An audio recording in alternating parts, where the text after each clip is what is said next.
Hello दोस्तों, मैं लेके आया हूँ एक नई वीडियो जो कि इन्वेस्टमेंट के बेसिस पर है। यह वीडियो आपके लिए बहुत ही हेल्पफुल साबित होगी। चलिए स्टार्ट करते हैं, तो बने रहिए हमारे साथ वीडियो के एंड तक। अगर आप अपने एक्सपेंसेस यानी कि डेली का खर्चा चलाने के लिए आप वर्क कर रहे हो तो आप कभी भी रिटायरमेंट नहीं हो सकते हो। आप रिटायरमेंट तब हो सकते हो जब आप पैसों के लिए कार्य नहीं कर रहे होते हैं।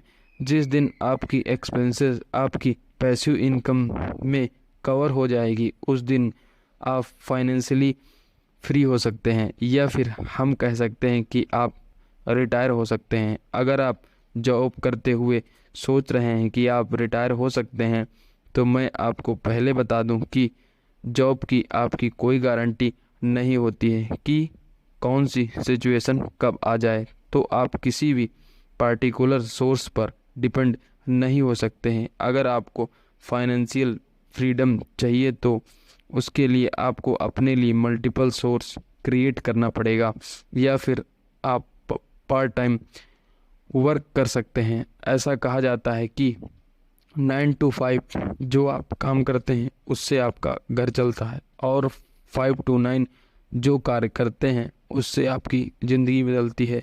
पैसिव इनकम मतलब रिटायरमेंट के लिए आपके पास कोई ना कोई इनकम सोर्स होना चाहिए। It would be anything. वो आपके पास प्रॉपर्टी से रेंट भी आ सकता है। अगर आप नहीं कार्य कर रहे हो फिर भी आपके पास पैसे आ रहे हैं तो उसे पैसिव इनकम बोलते हैं। इसके लिए आपको कोई इनकम सोर्स डेवलपमेंट करना होगा कि आप और नहीं भी कार्य कर रहे हैं फिर भी आपके पास जितनी सैलरी है उससे अधिक पैसा आ रहा है, तब हम रिटायरमेंट के बारे में सोच सकते हैं। नाउ अब मैं इस वीडियो में आपको 5 पॉइंट की लर्निंग बताने वाला हूँ जिनकी सहायता से आप फाइनेंशियल फ्रीडम को अचीव कर सकते हैं। नाउ पॉइंट नंबर 1, हम मान के चलते हैं कि आपकी जो एक्सपेंसेस हैं वह 20,000 पर मंथ हैं। ये आपके अकॉर्डिंग कम व ज़्यादा भी हो सकती हैं, एंड आप जब इसका मल्टीपल 12 से करते हैं तो ये हो जाएगा 2.4 लाख। तो अब हम इस अमाउंट को 25 से मल्टीपल करते हैं तो आपके पास 60 लाख रुपया हो जाता है। अगर आपको रिटायरमेंट होना है या फिर फाइनेंशियल फ्रीडम चाहिए तो अब आपके पास 60 लाख रुपये होने चाहिए जिससे आप रिटायर ले सकते हैं। तो पहले के टाइम रिटायरमेंट का मतलब यह था कि आपकी एज जब कार्य करने के लायक नहीं है तब आप रिटायरमेंट हो जाते थे, लेकिन आजकल का रिटायरमेंट का मतलब यह होता है कि आपको कार्य नहीं करना पड़ रहा है, आपके पास पैसे आ रहे हैं, आप अपना को काम कर रहे हैं, जो काम आपके लिए इम्पोर्टेंट होता है, जो काम आपको पसंद होता है। यानी कि आपको कल की टेंशन नहीं है। कल हम जॉब नहीं करेंगे, बिजनेस नहीं करेंगे तो हमारे पास पैसे नहीं आएंगे। अगर बिना कार्य किए हुए भी आपके पास पैसे आ रहे हैं तो उसे हम आज की जनरेशन रिटायरमेंट बोलते हैं। अभी हमने बताया कि 60 लाख रुपए होना चाहिए। अगर आपको रिटायरमेंट होना है आप इन पैसों को म्यूचुअल फंड में इन्वेस्टमेंट कर सकते हैं। आपके पास मल्टीपल ऑप्शन होते हैं। आप म्यूचुअल फंड में इन्वेस्टमेंट कर सकते हैं और एसआईपी करवा सकते हैं, प्रॉपर्टी में इन्वेस्टमेंट कर सकते हैं, या फिर आप ऐसी जगह पर इन्वेस्टमेंट करो जो बिजनेस ऑटोमेटिक पर चलने वाला हो, जहां से आपको रिटर्न मिलता रहे और आप इस अमाउंट को डिवाइड भी कर सकते हैं। नाउ पॉइंट नंबर 2, अब बहुत सारे लोग ऐसा सोचते हैं कि जब हम रिटायर हो जाते हैं तब हमें कुछ भी करने की ज़रूरत नहीं है। रिटायरमेंट का मतलब यह होता है कि आपके पास टाइम की फ्रीडम होती है। जब चाहो आप वर्क कर सकते हो, जब चाहो आप रेस्ट कर सकते हो, जहाँ चाहो आप जा सकते हो। जब आप सोशली लोगों से इंटेक्ट हो करते हैं तब आप बहुत सारी चीज़ें सीखते हैं। आप अपने जैसे लोगों से रोज़ मिलते हैं, आप एक हैप्पी मूड में रहते हैं, आप इंजॉय करते हैं, वो होती है असली फ्रीडम। अब पॉइंट नंबर 3 जो कि मोस्ट इम्पॉर्टेंट है, गोल्स। हमें लाइफ में पता होना चाहिए कि हमें रिटायरमेंट के लिए कितना अमाउंट चाहिए। सो फॉर द रिटायरमेंट आपके लिए आपके पास प्रॉपर गोल्स होना चाहिए। अगर आपको एक बड़ी कैपिटल जनरेट करना है जिसके लिए जॉब बेटर ऑप्शन नहीं होता, बेटर ऑप्शन होता है बिजनेसेस। अगर आपको जल्द ही सेटल होना है तो आपको मैं रिकमेंड करूँगा कि ऑनलाइन चीज़ों का यूज करो, न्यू टेक्नोलॉजी यूज करो, इन्वेस्टमेंट का यूज करो, चैट जीपीटी का यूज करो। बहुत सारी चीज़ें मार्केट में अवेलेबल हैं जिनका आप यूज करके बहुत सारी चीज़ों से रिसर्च कर सकते हैं, सीख सकते हैं। अगर आपको बड़ी कैपिटल जनरेट करना है तो आपको प्रॉब्लम्स सॉल्विंग को ऑब्जर्व करना पड़ेगा, आपको मार्केट में देखना पड़ेगा, लोगों की नीड्स को समझना पड़ेगा कि मार्केट में क्या प्रॉब्लम है।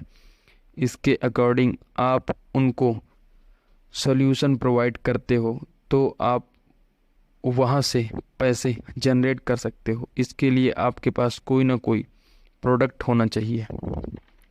सर्विस प्रोवाइड कर रहे हो जैसे कि स्विगी, जोमेटो। अभी के टाइम में बहुत सारे प्लेटफॉर्म हैं जो कि अच्छा खासा रेवेन्यू जनरेट कर सकते हैं। आपके पास प्रोडक्ट होना चाहिए। अगर आपके पास प्रोडक्ट नहीं है तो आपको मार्केट में प्रोडक्ट मिल जाएगा।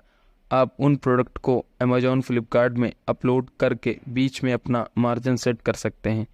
नो डाउट स्टार्टिंग प्रॉब्लम होंगी, आपको ऐड चलाना पड़ेगा या इन सारी जगहों पर लिस्ट करना पड़ेगा, लेकिन आप स्टेप बाय स्टेप जब सीखते चले जाएंगे तो एक्सपीरियंस होता चला जाएगा।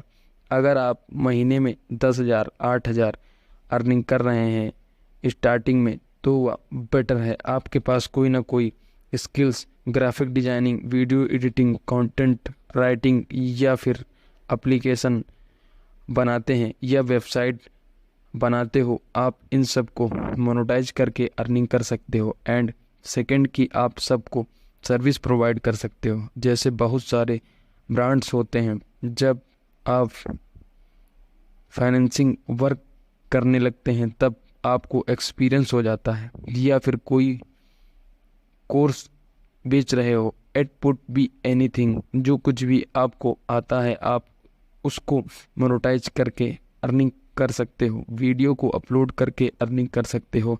स्टार्टिंग में ज़्यादा अच्छा खासा प्रॉफिट नहीं मिलेगा, लेकिन 2-3 महीने बाद अच्छा प्रॉफिट मिलेगा। एक बड़े लेवल पर रेवेन्यू जनरेट कर सकते हैं। नाउ यहाँ पर 2 तरीके से पब्लिक आती है। पहला कि आप बहुत सारी पब्लिक को कम अमाउंट वाला प्रोडक्ट पिच करो।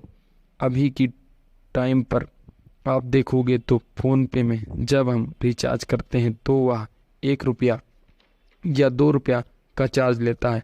अब सोचो करोड़ों लोग यूज कर रहे हैं तो सोचो उनको करोड़ों रुपया प्रॉफिट हो रहा है। इसी प्रकार से 100 रुपये प्रॉफिट हो रहा है।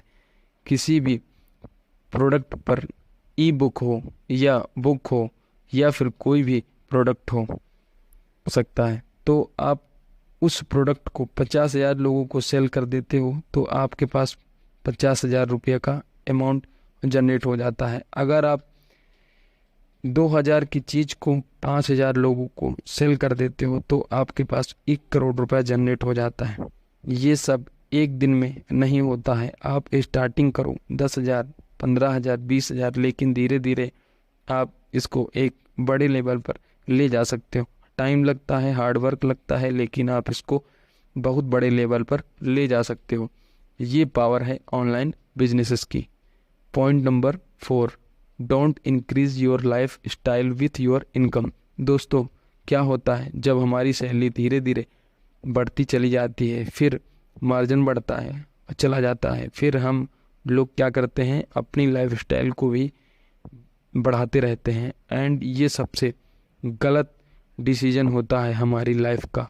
हमें अपनी लाइफ को उसी सैलरी के अकॉर्डिंग सरवाइव करना चाहिए। बिकॉज जब हम आपको पास ज़्यादा पैसे हो जाएंगे तब आप ज़्यादा सेविंग करेंगे। मैं ये नहीं कह रहा हूँ कि आप अपनी लाइफ को एंजॉय मत करो, नहीं, आप एंजॉय करो, हर चीज़ करो, पर तरीके से। अब आपको कितना अमाउंट कहाँ पर सेट करना है वो पॉइंट नंबर 5 में आ जाता है। मनी सेविंग रूल, जिसका नाम है 50-30-20। मनी सेविंग रूल, 50% आपको अपनी ज़रूरतों को पूरा करने के लिए, 30% इंजॉयमेंट के लिए, 20% आपको सेविंग या इन्वेस्टमेंट करके रखना है। एंड जब आपकी सैलरी बढ़ने लगे तब आपको इसका अपोजिट करना है, तब आप 50% इन्वेस्टमेंट या सेविंग करेंगे, 30% इंजॉयमेंट एंड 20% ज़रूरतों पर लगाना है। इन्वेस्टमेंट का पार्ट बढ़ जाएगा, जिसकी वजह से आप अपनी लाइफ सक्सेस हो सकती है। आज हमने इस वीडियो में जाना है कि अगर हमें रिटायरमेंट होना है तो हमारे पास कोई ना कोई साइड इनकम सोर्स होना चाहिए। हमने आपको बताया कि रिटायरमेंट का मतलब होता है टाइम फ्रीडम। आप जो भी करना चाहो अपने अकॉर्डिंग कर सकते हो, आपके पास बहुत सारा टाइम अवेलेबल होता है। एंड लास्ट पॉइंट में हमने जाना है कि पैसे को सेव करना बहुत ही ज़रूरी होता है ताकि आपके पैसे की वैल्यू कभी कम ना हो। तो दोस्तों, ये वीडियो ओवरऑल वीडियो, तो इस वीडियो में आप ज़रूर कुछ ना कुछ सीखे होंगे, तो वीडियो को एक लाइक कर देना। अगर आप चैनल पर नए हो तो मेरे चैनल को सब्सक्राइब कर लेना। तो मिलते हैं आपको अपनी नेक्स्ट वीडियो में। Thanks for watching.